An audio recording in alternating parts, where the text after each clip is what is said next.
నమస్తే ఆంధ్రప్రదేశ్. రాజ్యాంగంలో ఆపద్ధర్మ ముఖ్యమంత్రి పదవి లేకపోయినా ముఖ్యమంత్రి రోసయ్య గారిని తాత్కాలికమే అని చాలా మంది భావిస్తున్నారు. వైఎస్ రాజశేఖర రెడ్డి గారి హఠాన్ మరణం తర్వాత వారసుడెవరు అనే తర్జన భర్జనలు జరుగుతున్నాయి. కాంగ్రెస్ పార్టీ అధిష్టానం దీని గురించి ఆలోచిస్తోందని, ఇప్పుడు వారసుడిని నిర్ణయించేటటువంటి అధికారం, నిర్ణయించేటటువంటి అవకాశం పూర్తిగా కాంగ్రెస్ అధిష్టానం తీసుకుందని, బంతి ఢిల్లీ కోర్టులో ఉందని చెప్తున్నారు రాజకీయ పరిశీలకులు. అసలు ఏ రకమైనటువంటి నిర్ణయం తీసుకునేటటువంటి అవకాశం ఉంది, దీని ప్రక్రియ ఏమిటి అనే విషయాల మీద ఇవాళ చర్చిద్దాం. ఇవాళ చర్చలో పాల్గొనడానికి రాష్ట్ర కాంగ్రెస్ ప్రధాన కార్యదర్శి, మాజీ శాసనసభ్యులు శ్రీ అంబటి రాంబాబు, వరిష్ఠ పాత్రికేయులు శ్రీ పొత్తూరు వెంకటేశ్వరరావు, రాజకీయ విశ్లేషకులు ప్రొఫెసర్ ఎం కోదండరాం మనతో ఉన్నారు. పొత్తూరు గారు, మీరు అనేక దశాబ్దాలుగా కాంగ్రెస్ పార్టీని చాలా దగ్గరగా నిశితంగా పరిశీలించారు. అధిష్టానం ఏ రకమైనటువంటి ఎలా వ్యవహరిస్తుంది, ఎలా ఆలోచిస్తుంది అనేది కూడా చాలా చూశారు కదా. ఇవాళ ఉన్నటువంటి పరిస్థితిని మీరు ఎలా చూస్తారు, ఎలా విశ్లేషిస్తారు? గతంలో ఏం జరిగిందో ఇప్పుడు అదే జరుగుతుందండి. వాళ్ళ మనసులో ఏమున్నదో అంత తొందరగా బయట పెట్టరు. ఇవాళ మనం చూస్తున్న దృశ్యం ఏంటంటే, రాష్ట్రంలో చాలా పెద్ద సంఖ్యలో మాకు ఫలానా వారు చీఫ్ మినిస్టర్ కావాలి అని చెప్పడం. తర్వాత అధిష్టాన వర్గం ఏం చెప్పారంటే, మేము ఇప్పట్లో మేము డిసైడ్ ఇంకా ఏం చేయలేదు, ఈ సంతాప దినాలు అయిన తర్వాత మేము మాట్లాడుతూ ఉన్నారు. కానీ మాట్లాడుతూనే ఉన్నారు, వాళ్ళు మాట్లాడుతున్నారు, ఇక్కడి నుంచి వెళ్తున్నారు, మనుషులు మాట్లాడుతున్నారు, ఊరికే వెళ్ళరు కదా, వారిని కలుస్తున్నారు, వీరిని కలుస్తున్నారు, ఇవన్నీ మాట్లాడుకుంటూనే ఉన్నారు. వాళ్ళ మనసులో ఏముందో తెలియదు. ఫలానా ఇది ప్రజాభిప్రాయం నడుచుకుంటామని అనలేదు వాళ్ళు. ఇంక ప్రజాభిప్రాయం కూడా ఇంకా తెలుసుకోవడం కూడా ఏం లేదు. ఇన్ని వందల మంది ఈ ఆత్మహత్యలు, గుండె అయిపోయి చనిపోవటాలు ప్రపంచ చరిత్రలో నేను ఎక్కడ వినలేదు. ఇట్లా జరిగినప్పుడు ఇంకో రకంగా ఎట్లా ఆలోచిస్తారు అంటే కాంగ్రెస్ ఎంపీల్లోనూ, కాంగ్రెస్ మంత్రుల్లోనూ, కాంగ్రెస్ శాసనసభ్యుల్లోనూ, శాసన మండలి సభ్యుల్లోనూ, దాదాపుగా అన్ని జిల్లాల్లోనూ కార్యకర్తలను ఒకటే మాట వినిపిస్తుంది. ఒకటే మాట, రాజశేఖర రెడ్డి గారి తనయుడిని ముఖ్యమంత్రి చెయ్యండి, ఆయన కార్యక్రమాలు కొనసాగించాలి అని. అంటే ఇంత బలంగా వినిపిస్తున్నప్పుడు అధిష్టానం మరొక రకంగా ఆలోచించే అవకాశం కానీ, ఆ పరిస్థితి కానీ ఏమైనా ఉంటుందా? అసలు అది కుదురుతుందా? మీరు చాలా మంచి ప్రశ్న, కీలకమైన ప్రశ్న ఇది. ఉండదని నేను చెప్పలేనండి.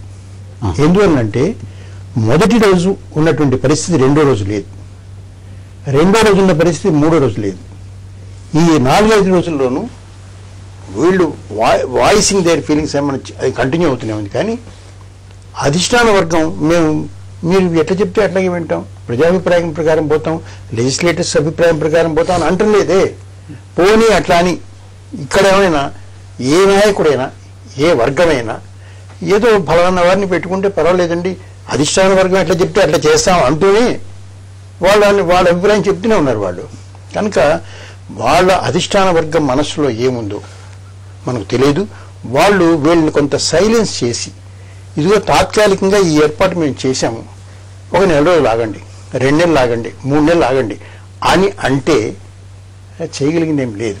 రాబాబు గారు, ఏం జరుగుతుంది అసలు? ఇప్పుడు ఇంతవరకు నాకు తెలిసి ఢిల్లీలో ఏమీ జరగలేదండి. మీరు అడిగిన ప్రశ్న మరి వారు కూడా చెప్పారు. మా అధిష్టాన వర్గంలో చాలా మార్పులు ఉన్నాయండి. సోనియా గాంధీ గారికి ముందు అధిష్టాన వర్గం వేరు, సోనియా గాంధీ గారు రంగప్రవేశం చేసిన తర్వాత అధిష్టాన వర్గం వేరు. అధిష్టాన వర్గం, మా అధిష్టాన వర్గాన్ని ఒకసారి పరిశీలించినట్లయితే, మా ఏఐసీసీని కానీ, రాష్ట్ర ప్రజల, రాష్ట్రంలో ఉన్నటువంటి కాంగ్రెస్ పార్టీ యొక్క అభిష్టానికి అనుగుణంగానే అధిష్టాన వర్గాలు నిర్ణయాలు తీసుకున్న సందర్భాలు చాలా కోకొల్లలుగా ఉన్నాయి. ఈ వచ్చిన తర్వాత రాష్ట్రం మీద అభిప్రాయాలకు భిన్నంగా రుద్దే ప్రయత్నాలు ఎక్కడా చేయలేదు. అది మాకున్నటువంటి ఒక అవగాహన. ఇందిరాగాంధీ గారు, రాజీవ్ గాంధీ గారు ఉన్నప్పుడు అభిప్రాయాలని మా మీద రుద్దేవారు. అలా రుద్దటం వల్ల విషపరిణామాలు వస్తున్నాయనేటువంటి భావన ఒకటి. రెండోది, ఆంధ్ర రాష్ట్రంలో ఒక ప్రత్యేకమైన రాజకీయ పరిస్థితి ఉన్నది. ఏంటంటే 83లో ఎన్టీ రామారావు గారు ప్రాంతీయ పార్టీ పెట్టిన తర్వాత మా పార్టీ కూడా ఆ ప్రాంతీయ పార్టీని ఎదుర్కోవడానికి తగ్గట్టుగా ప్రాంతీయ నిర్ణయాలు తీసుకోవడం, ప్రాంతీయ నాయకత్వాన్ని బలపరచడం సరైనటువంటి పద్ధతి అని 89 ప్రాంతీయంగా వస్తున్నటువంటి అభిప్రాయాన్ని గౌరవించడం కూడా నేర్చుకున్నారు. 89 నుంచి 94 వరకు మేము శాసనసభ్యులుగా ఉన్నప్పుడు 3 ముఖ్యమంత్రులు మార్చారు. మార్చిన తర్వాత మాకు జరిగిన 94లో జరిగిన ఎన్నికలు 27 సీట్లు మాత్రమే వచ్చాయి. కానీ మొన్న 204 నుంచి 209 వరకు ఏ నాయకత్వాన్ని మార్చకుండా, అసమ్మతి లెక్కోకుండా, అసమ్మతిని డిస్కరేజ్ చేస్తూ హైకమాండ్ పూర్తిగా రాజశేఖర రెడ్డి గారికి సహకరించడం వల్ల ఆయన నాయకత్వం మీద విశ్వాసం పెరిగింది. తర్వాత మేము మళ్ళా తిరిగి అధికారంలోకి రావడం జరిగింది. ఎన్టీ రామారావు గారు రాజకీయ పార్టీ పెట్టిన తర్వాత ఆంధ్ర రాష్ట్ర రాజకీయాల్లో కాంగ్రెస్ పార్టీ ఇంత స్థాయిలో ఇంత పటిష్టంగా ఎదగడానికి ప్రధానమైన కారణం రాజశేఖర రెడ్డి గారితో పాటు సోనియా గాంధీ గారి విధానం.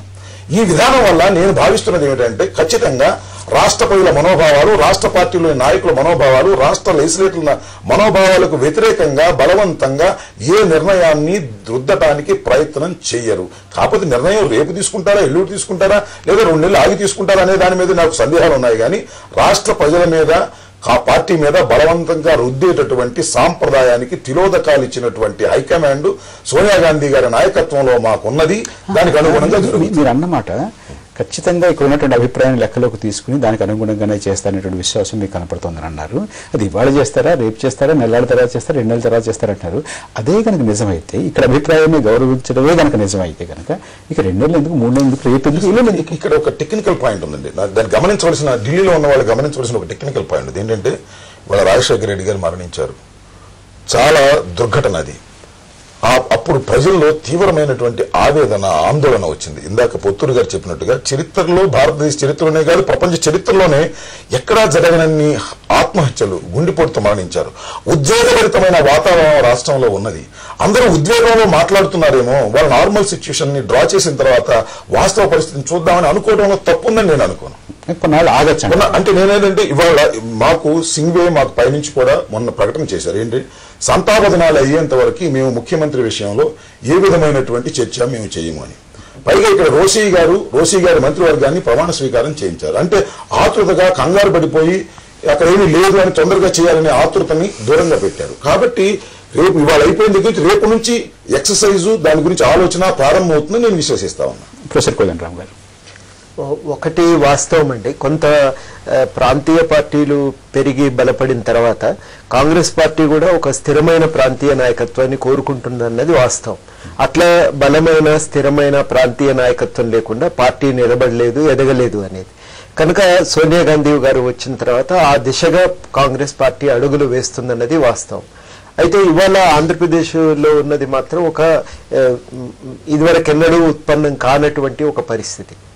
అంటే మొట్టమొదటిసారిగా ప్రాంతీయ నాయకత్వం ఎవరు అనేది పూర్తిగా ఇక్కడ వదిలేయాలా, ఇక్కడ అందరూ కూడా గట్టిగా నిలబడి ఈ నాయకత్వాన్ని ఇవ్వకపోతే మేము ఊరుకోవని హెచ్చరికలు చేస్తున్నప్పుడు ఏం చేయాలి, ఆ హెచ్చరికలకు లొంగిపోతే ఎట్లాంటి సమస్యలు వస్తాయి, ఇవన్నీ కాంగ్రెస్ అధిష్టానం ముందు మొట్టమొదటిసారి సోనియా గాంధీ గారు ఇట్లాంటి ఒక పరిస్థితిని ఎదుర్కొంటున్నారు. అందుకనే మనం చూస్తే ఇప్పటికీ హైకమాండ్ తన మనసు విప్పి ఆలోచిస్తున్నదో చెప్పట్లేదు. అది 4 రకాలైన సంకేతాలు పంపుతున్నారు. ఒకవైపు ఏమంటున్నారంటే రోషే గారు తాత్కాలికమే, ఇంకొక వైపు ఏమంటున్నారంటే మేము ప్రజల యొక్క, కార్యకర్తల యొక్క మనోభావాలను అర్థం చేసుకోగలమని. రాజశేఖర రెడ్డి కుటుంబం పట్ల వారికి ఉన్నటువంటి సానుభూతిని తెలియజేస్తున్నారు. అన్నిటికంటే ముఖ్యం ఏమంటే ఇప్పుడు గవర్నమెంట్ అనేది ఉంది, దాన్ని స్థిరంగా నడపటం కూడా అవసరమే, మీరు వెంటనే పోయి ప్రమాణ స్వీకారం చేయకపోతే మర్యాదగా ఉండదు అనే విషయాన్ని కూడా వాళ్ళు స్పష్టంగా సూచిస్తున్నారు. అంటే ఇన్ని రకాలైనటువంటి దాంట్లో అధిష్టానము ఆలోచన ఏముంది అనేది మనకు ఇప్పటికైతే అర్థం కావట్లేదు. ఒకటి స్పష్టం, ఇక్కడ ఉండే కార్యకర్తల మనోభావాలను తిరస్కరిస్తారని చెప్పి మనం అనలేం. అట్లాగని చెప్పి ఇవ్వకపోతే మర్యాద దక్కదనే హెచ్చరికలను కూడా అధిష్టానం అంత చులకనగా తీసుకుంటుందని నేను అనుకోవటం లేదు. అధిష్టానం కనుక జగన్మోహన్ రెడ్డి గారిని ముఖ్యమంత్రిని చేద్దాము అనేటువంటి నిర్ణయానికి వచ్చి ఉంటే కనుక, ఇక్కడ ఉన్నటువంటి అభిప్రాయాలను గౌరవించాలనేటువంటి ఒక నిర్ణయం తీసుకుంటే కనుక ఆలస్యం ఎందుకు కావాలి? ఆలస్యం ఎందుకు అవుతున్నదంటే ఎంచుకున్న పద్ధతి అనేది వాళ్ళకు కూడా సమస్యాత్మకంగా మారుతున్నది. ఈ పద్ధతిలో ఒక నాయకత్వాన్ని ప్రాంతంలో పెంపొందిస్తే కాంగ్రెస్ పార్టీకి ఉండే ఒక స్వభావం ఉంది. మిగతా చోట్ల కూడా ఈ రకమైనటువంటి ఒత్తిడి, ఈ రకమైన సవాళ్లు రావచ్చు అనేటువంటి భయం అదొకటి ఉంటది. దానికంటే మించేమంటే కాంగ్రెస్ పార్టీ స్వభావం వేరండి. మీరు మిగతా పార్టీలకి కాంగ్రెస్ కు తేడా ఎక్కడ వస్తుందంటే, కాంగ్రెస్ అనేటువంటి ఆమ్నిబస్ ఆర్గనైజేషన్ అంటాం. అంటే దాంట్లో అనేక రకాలైన వర్గాలకు దాంట్లో స్థానం ఉంటుంది. నువ్వు ఒక వర్గము బలంగా తనను తాను నిలదొక్కునే ప్రయత్నం చేసేటప్పుడు మిగతా వర్గాల స్థానం కోల్పోతే పార్టీకి చాలా నష్టం జరుగుతుంది. మరి వాళ్ళని స్థానం కోల్పోకుండా వాళ్ళను కూడా ఇందులో కలుపుకొని రావాల్సిన అవసరం ఉన్నది. అది ఎట్లా జరగాలి అనేది కాంగ్రెస్ అధిష్టానం ఇవాళ జాగ్రత్తగా ఆలోచించుకోకపోతే పార్టీ యొక్క మనుగడకి పార్టీ యొక్క ఎదుగుదలకు కూడా నష్టం జరుగుతుంది. కనుక ఇవన్నింటినీ కూడా దృష్టిలో పెట్టుకొని అంతర్గతంగా అన్ని వర్గాలను కలుసుకొని పోవటం ఎట్లా, వాళ్ళందరికీ స్థానం కల్పించటం ఎట్లా, పార్టీకి ఉండేటువంటి ఒక బహుళమైనటువంటి ఒక సామాజిక పునాది ఏదైతే ఉందో దాన్ని నిలబెట్టుకోవటం ఎట్లా అనేది కూడా కీలక అంశం. కోదండరామ్ గారు చిన్న విరామం తీసుకుందాం. విరామం తర్వాత కాంగ్రెస్ అధిష్టానం ముందు ఉన్నటువంటి సవాళ్లు ఏమిటి, ప్రత్యామ్నాయాలు ఏమిటి అనే దాని మీద చర్చ.